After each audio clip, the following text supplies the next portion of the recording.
की फैमिली है। तो एक ज़माने में पंजाब के इसी गांव में एक लोहार की फैमिली रहती थी, जिसमें था दादा नानी अब्बा अम्मा बेटी बेटा ताया ताई और उनका एक बेटा।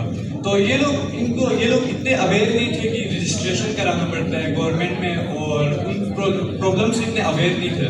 तो उनकी अब्बा की क्या कहते हैं फ्लड की वजह से डेथ हो गई थी, लेकिन इन्होंने वो भी रजिस्टर नहीं करवाया था। तो ये आपको बताएंगे कि वो लोग किन किन कॉन्सिक्वेंसेस का प्रॉब्लम से का शिकार है। अस्सलाम वालेकुम, मेरा नाम अलीज़ा है और मैं आप लोगों को इनकी प्रॉब्लम्स के बारे में बताऊंगी कि इनकी फैमिली में क्या क्या स्टेटस है। सबसे पहले जो है ना, मैं नानी और दादा से स्टार्ट करूंगी। दादा जो है ना, उनकी जो है ना डेट ऑफ बर्थ रजिस्टर्ड है ना, उनकी मैरिज रजिस्टर्ड है, जिसकी वजह से जो है ना दादी अननोन है। क्योंकि अगर उनकी मैरिज रजिस्टर्ड होती तो हमें पता लगता कि इस खातून से इनकी शादी हुई हुई है, मगर क्योंकि उस वक्त उन्होंने जो है ना अपनी शादी रजिस्टर नहीं की, तो हमें ये भी नहीं पता कि क्या कहते हैं उनकी दादी कौन है। और जो है ना नानी भी जो है उनकी मैरिज रजिस्टर्ड नहीं हुई थी, तो हमें ये भी नहीं पता कि नाना जो है ना किसके साथ उनकी शादी हुई हुई है। उसके बाद अगर हम अब्बा और अम्मा पे आए, तो इन दोनों की भी जो है ना शादी रजिस्टर्ड नहीं हुई थी, और अब्बा जो है वो फ्लड से जो है ना मर चुके हैं। तो अब अम्मा, क्योंकि इन दोनों की शादी रजिस्टर्ड नहीं हुई हुई, तो अम्मा जो है वो फ्लड रिलीफ के जितने भी फंड्स हैं वो क्लेम नहीं कर सकती। और इनका जो बच्चा है, इनकी बेटा और जो बेटी है, ना ही वो जो अम्मी है ना वो दूसरी शादी कर सकती हैं क्योंकि उनकी शादी रजिस्टर्ड नहीं हुई थी, और ना ही जो है वो अपने बेटे और बेटे की जो है ना कस्टडी ले सकती हैं। और उसके साथ साथ ना ही जो है ना उनके अब, क्योंकि दादा की भी जो है ना शादी रजिस्टर्ड नहीं हुई थी, तो उनके ना ही अब्बा जो है इनहेरिट कर सकते हैं कुछ, और अब्बा के बच्चे भी जो है ना कुछ इनहेरिट नहीं कर सकते क्योंकि उन दोनों की शादी रजिस्टर्ड नहीं हुई थी। फिर ताया ताई पे अगर हम आए, तो इन दोनों की डिवोर्स हुई हुई है, मगर इनकी डिवोर्स रजिस्टर्ड नहीं हुई हुई है। और इनका एक बेटा है जिसकी जो है ना डेट ऑफ बर्थ रजिस्टर हुई हुई है, और ना ही जो है ना हमें पता है कि वो जिंदा है या मर गया है। इसके अलावा जो है, क्योंकि अगर इन दोनों की डिवोर्स रजिस्टर्ड नहीं हुई थी, तो ये ना इनकी ताई है वो ना जो है ना कस्टडी ले सकती हैं, और ना ही जो है ना उनका बच्चा जो है ना कुछ इनहेरिट कर सकता है।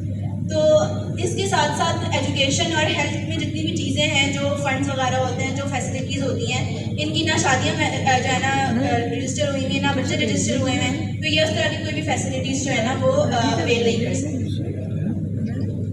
First of all my name is इंतजार मेहदी, और यहाँ पे जो प्रॉब्लम्स हमारी टीम मेंबर ने बताई, इसके ऊपर मैं सॉल्यूशंस शेयर करूँगा आप सबके साथ।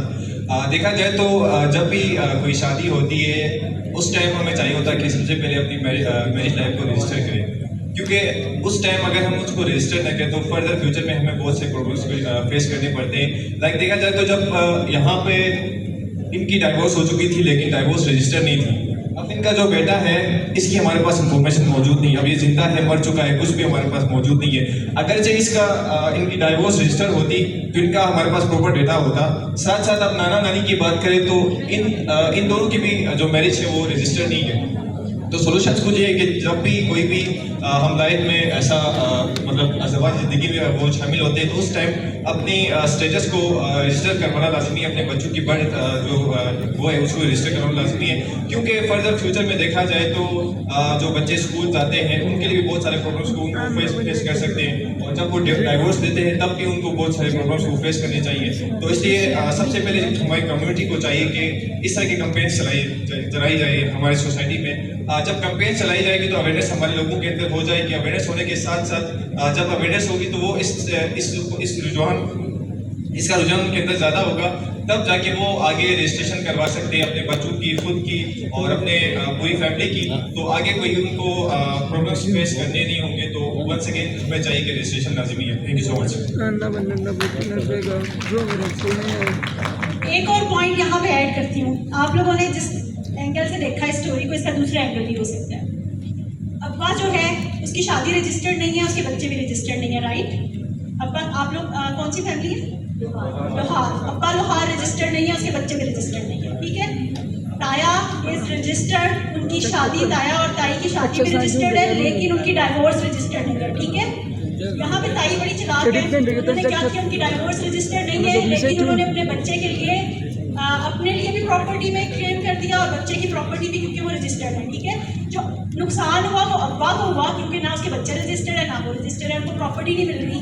ताया उसकी जो ताई है, मतलब जो ताई है उसको सारा फायदा हो गया, उसने अपनी प्रॉपर्टी भी ले ली क्योंकि उसकी डाइवोर्स रजिस्टर्ड नहीं थी, उसने बच्चे की प्रॉपर्टी भी ले ली। ठीक है, बच्चे की प्रॉपर्टी तो है ही है क्योंकि वो रजिस्टर्ड है, लेकिन उसने अपना हिस्सा भी वहाँ पे क्लेम कर दिया क्योंकि उसकी डाइवोर्स रजिस्टर्ड नहीं थी।